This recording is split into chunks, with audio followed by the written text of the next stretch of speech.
با ویدیو دیگه که بفهمید این چیزای این باکس مشکی واسه چی. این باکس مشکی قرار این سیزن یا سیزن بعد، نه همین سیزن میخواد یه دونه کریم متیک بهمون بده.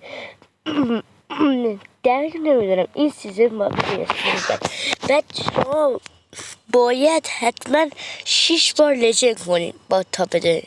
نگاه این بالا زده، این بالا نوشته هست با 6 بار لجند کنید تا بهتون کامپتیکر رو بده. و بعضی ها گفتن به من، بعضی ها من گفتن چجوری باید این گان متیک گان لجنده رو بگیرید؟ باید بیاین تو این گزینه رو بزنین، همتون بیاین این گزینه رو بزنین. اینجا نوشته هر چقدر این بالا توکن داشته باشین. اینجا من الان هر چقدر داشتم خریدم دیگه ندارم. مثلا اینا هم توکن داشته باشین میتونی بفروشین، من ندارم به خاطر همین نمیتونم. بعد حالا همین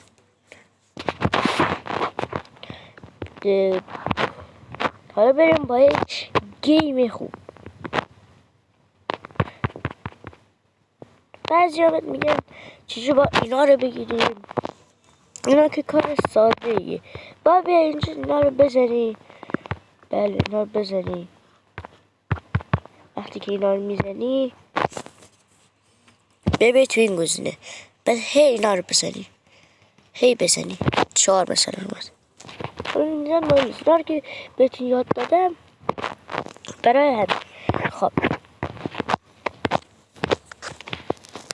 خب اومدم با گیم ببینیم میتونم بزنیم. باید تا 10 تا کیل بزنم.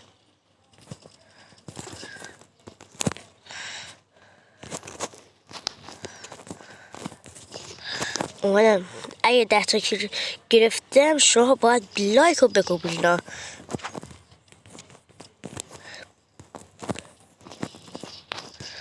حتما تا الان 5 تا کیل گرفتم. اگه هر 20 کیلو گرفتم شما باید سابسکرایب کنین.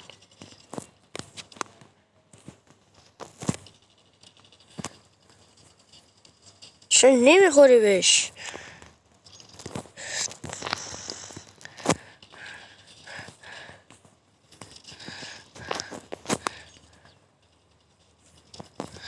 تا الان 11 کیلو شد.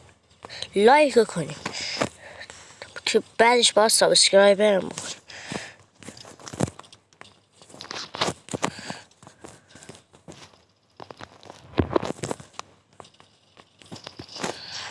یه سگ میفرستم. لایک ها رو بتر کنین. وای منو زد. لایک ها رو بتر کنین. لایک ها رو بتر کنین با آرچین.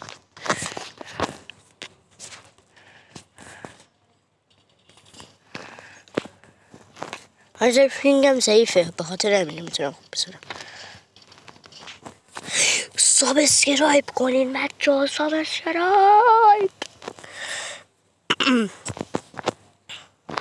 حالا بچه شما حمایت کنین من که من دیده بشم کلی ویدیوهای خفن میذارم براتون و کلی چیزای دیگه.